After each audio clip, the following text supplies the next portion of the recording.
예, 말씀드린 대로 이 홍준표 전 대표, 그때는 새누리당 대표였고 지금은 미래통합당인데, 예, 저하고 개인적 친분도 있고 연락을 자주 하는 편인데, 그래서 하실 말씀도 있고 고맙다고는 또 뉴욕 동포들에게 말씀도 인사도 좀 드리고 싶다고 그래서 연결을 했습니다. 그리고 이 양반 지금 국회 지금 의원이잖아요.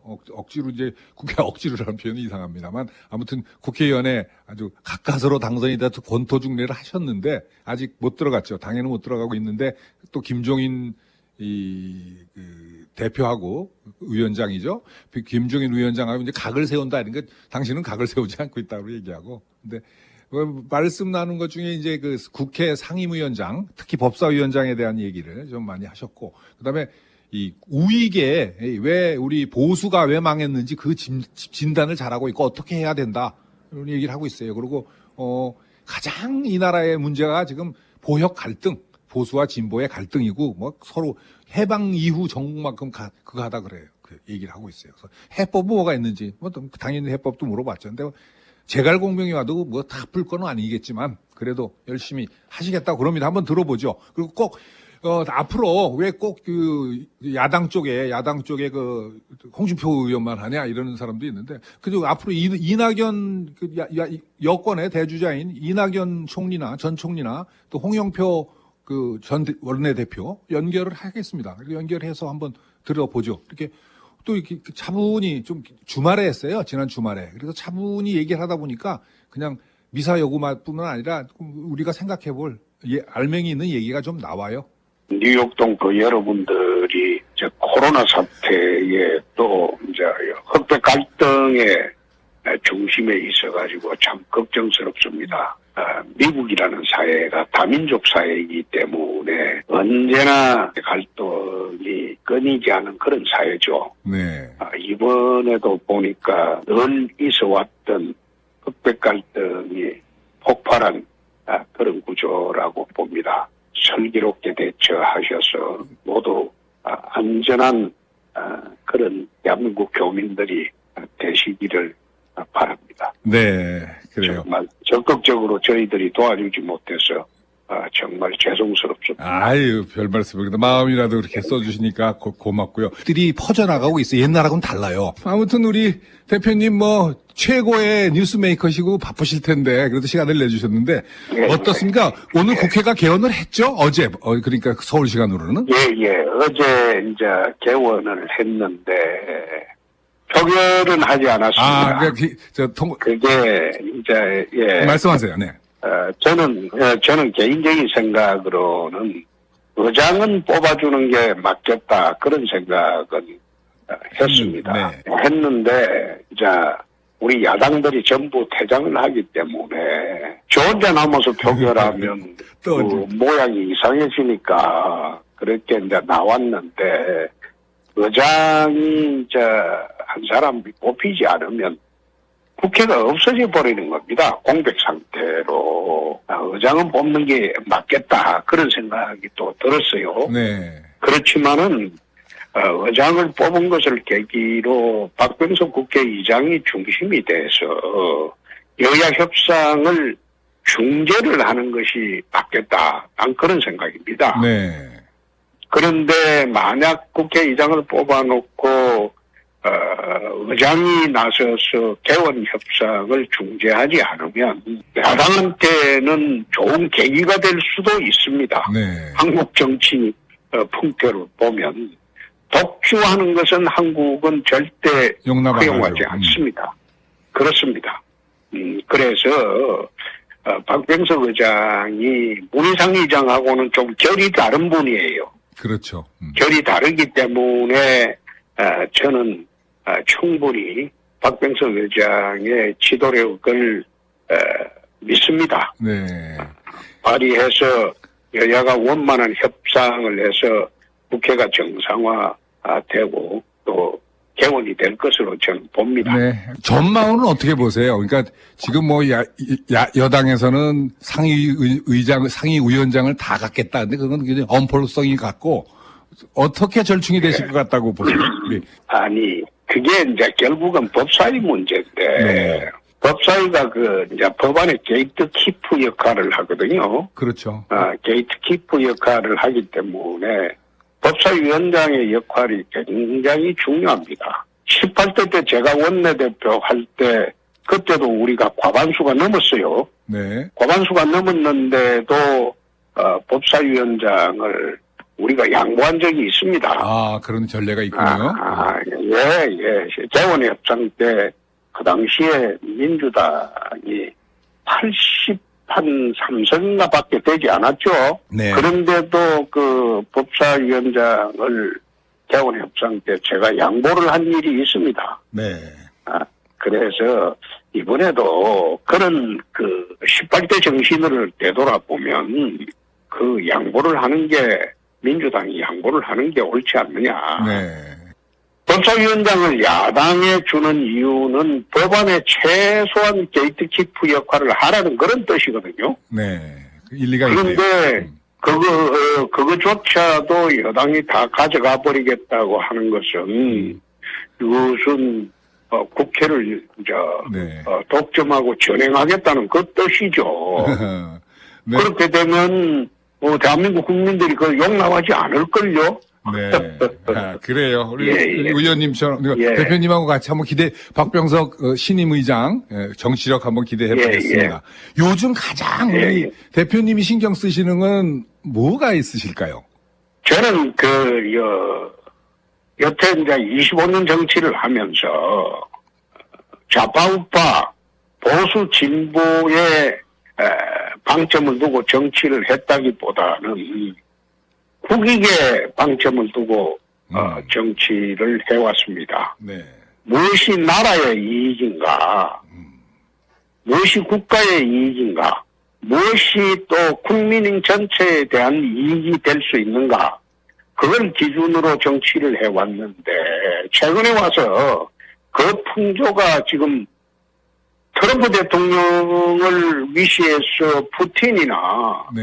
모든 나라의 지도자들은 좌파우파 개념, 보수 진보 개념보다는 국익 개념입니다. 네. 모든 대외 정책이나 국내 정책의 기준을 국익에 두고 있기 때문에 그러니까 지금의 한국 사회에 소위 그 좌파우파 대립이라는 것은 해방 직후의 자익우익 대립에 버금가는 그런 대립 개념으로 발전을 해버렸습니다. 네.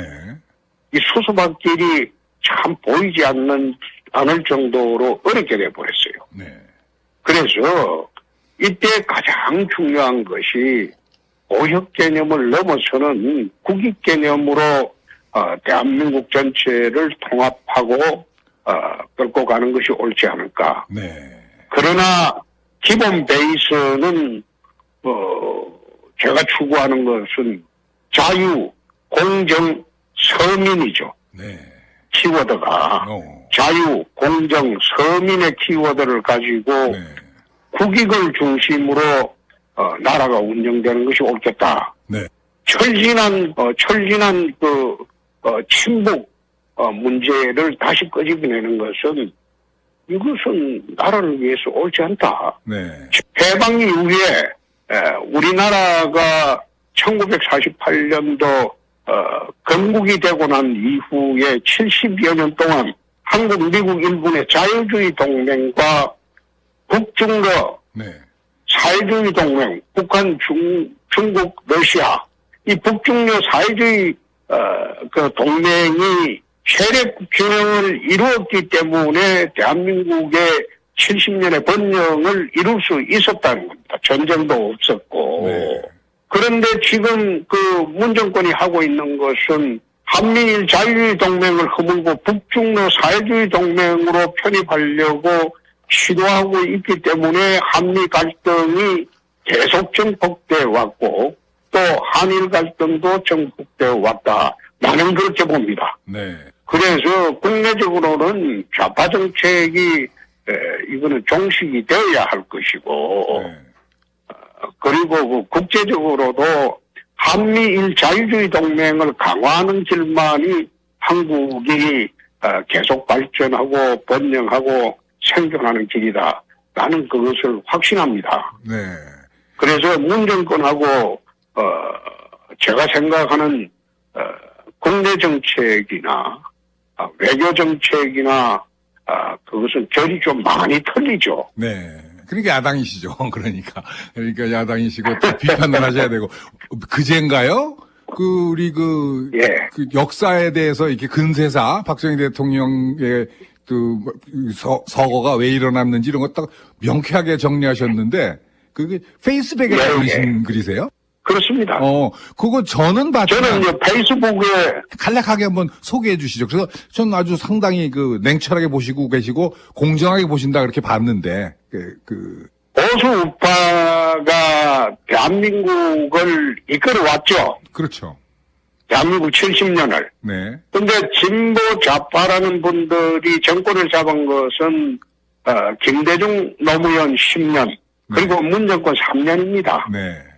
그러니까 해방 이후에 우리나라가 건국되고 72년 동안 거의 50년간 보수 우파가 대한민국의 지금을 있게 만들었죠. 네. 근데 보수 우파가 왜 몰락하기 시작했느냐? 그게 이제 오만과 억압입니다. 그러니까 네. 압축적 성장을 하기 위해서 추구를 급하게 추구하다 보니까 11.6 사태 박정희 대통령 서거 같은 경우에는 YS 제명에서 사실 출발을 했거든요. 네.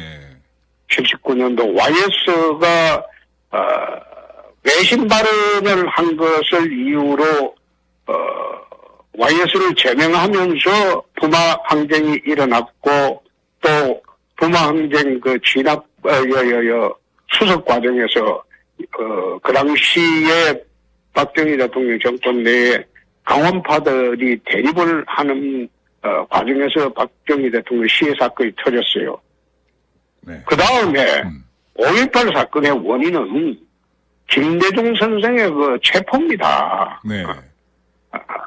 그게 80년 서울의 봄 때 그대로 벗으면 민주화가 앞당겨졌을 건데 거기에 이제 보수 반동 세력들이 군부 쿠데타를 하는 과정에서 김대중 선생을 체포를 하니까 광주 민주화 운동이 일어난 거죠. 네. 물론 그 과정에서 민주화 운동 과정에서 광주 사태라고 내가 표현했다 혼인한 적이 있는데 광주 민주항쟁. 네. 그렇죠. 광주 민주항쟁 과정에서 북한이 그 이용 안 했겠어요? 북한이 개연성이 물론 북한이 이용했을 수도 있죠. 중심적인 것은 김대중 선생 불법 체포하고 강압을 하는 과정에서 광주 전남 지역의 시민들이 항쟁을 한 그런 사건입니다. 네. 그렇다면 그 사건에 대해서 보수 우파 진영에서 이제는 시비 걸고 그렇게 할 여지가 없죠. 네. 지금 그대로 집행을 지금까지 하고 있는 겁니다. 그래서 그런 정신을 이어받아서 광주 민주화 운동 부분도 우리가 이제는 시비 걸지 말자. 네. 막 그 취지로 내가 한번 써본 겁니다. 그러네요. 예.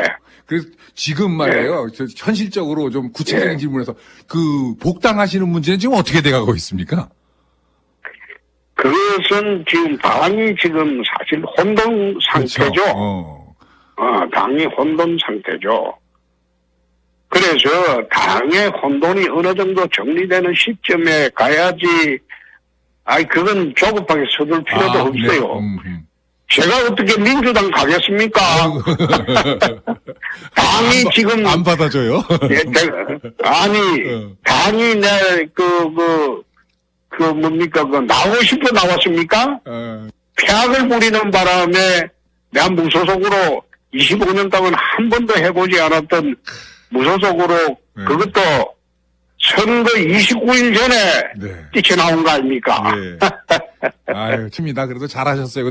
여기 많은 분들이 응원을 했습니다. 그리고 마지막까지 막 가슴을 뚫었어요. 네.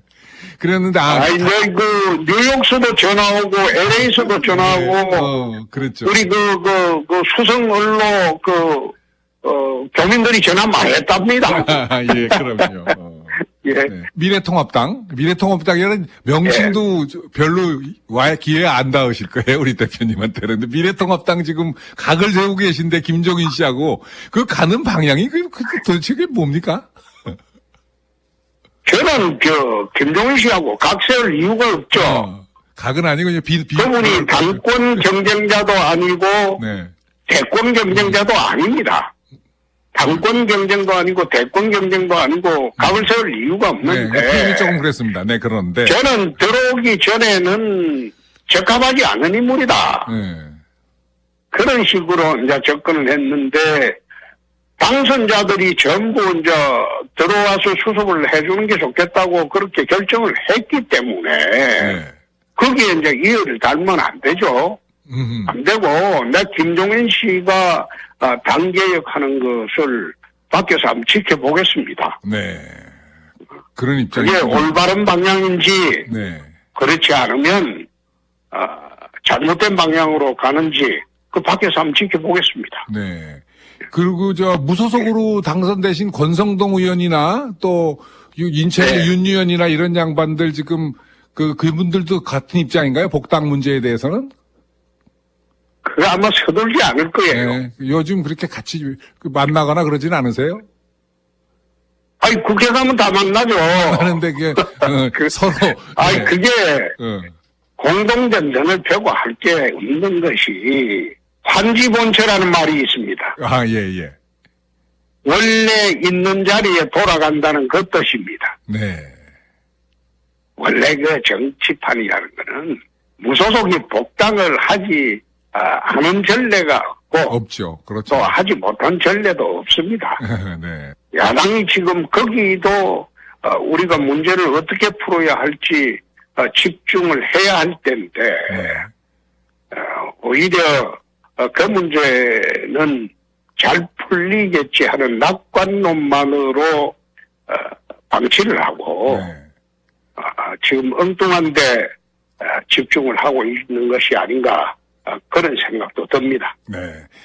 시간도 많이 지났는데, 근데 이제 앞으로 한국 정치 이제 어떻게 흘러가야 될 것 같고 또 우리 대표님의 역할은 어떤 것인가? 아까 말씀하고 비슷하긴 한데요. 말하자면 원론적이시고. 사실 지금 좌우 2년 대립으로 한국은 지금 그 골이 깊어질 대로 깊어져 있습니다. 네.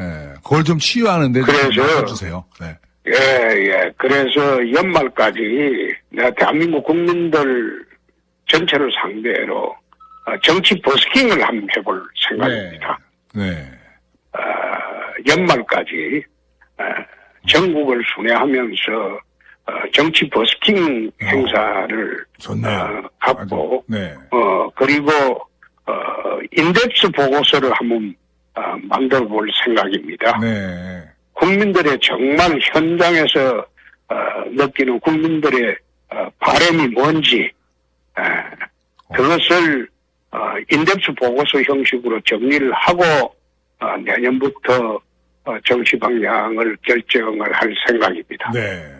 기대가 됩니다. 그래서 우리 대표님 같은 그 정치적 어른이고 이제는 사회 원로 나이도 이제 있으시고 그러니까 그렇죠. 네, 그러니까 좀 원로로서 어른으로서 이 사회 어른으로서 좀 역할을 해주시고 그리고 미중 간의 갈등에서 우리의 스탠스는 어때야 된다고 생각하세요? 늘 그런 이야기를 해왔는데 미중 간의 갈등이라는 게 결국은 21세기 패권 전쟁 아닙니까? 네. 지금 세계 역사상 보면 미국처럼 이런 강대한 힘을 가진 국가는 탄생한 적이 없어요. 옛날에 몽골이나 그 다음에 로마 이야기를 하는데 그때하고는 또 비교가 안 될 정도로 미국의 힘이 강하죠. 그렇죠. 그런데 거기에 중국이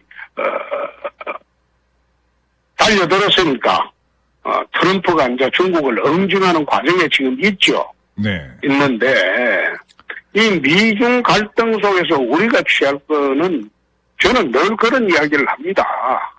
한미일 자유주의 동맹을 기초로 해서 중국과 적대시할 필요는 또 뭐 있느냐. 네. 중국과 연합하고 일본과 연합하고 필요하면 러시아와도 연합하고 그런 식으로 외교적인 문제를 풀어나가야지 미국의 대들고 반미로 일관해서 대한민국이 번영이 보장되느냐? 나는 그거는 불가능하다고 봅니다. 네. 그래서 한미일 자유주의 동맹을 기반으로 중국과 연합하고 일본과도 연합하고 러시아와도 연합하고 또 필요하면 북한과 대화하고 그런 정책으로 끌고 가야지. 네. 그렇지 않고 반미 그리고 친중 정책으로 전환을 하게 되면 대한민국은 정말로 앞으로 미래가 어두워질 겁니다. 네. 예. 예. 그래, 좀 마지막으로 또 우리 동포들한테 인사 말씀 해주시죠. 지금 코로나 사태에 서두에 말씀드린 대로 흑백 갈등으로 참 어지러운 와중에서 교민 여러분들이 정말로 고생을 하고 있습니다. 한국도 정부 차원에서 교민 여러분들을 지원하고 할 길이 있었으면 참 좋겠습니다. 정말 저희들이 여러분들의 도움이 되지 못해서 정말 죄송스럽게 생각합니다. 예, 홍 대표님 수고하셨습니다. 네, 그래도 뭐 평소와는 달리 또 들으실 말씀 있으셨죠? 이 양반 아주 좌우 보역이 아닌 국익 개념으로 간다. 지금 우리 보역 갈등이 너무 심하다. 이게 귀에 남는데요. 네, 아무튼 이런 사회 원로, 정치 원로들이 좀 힘을 발휘하시기를 빌겠습니다, 여러분과 같이.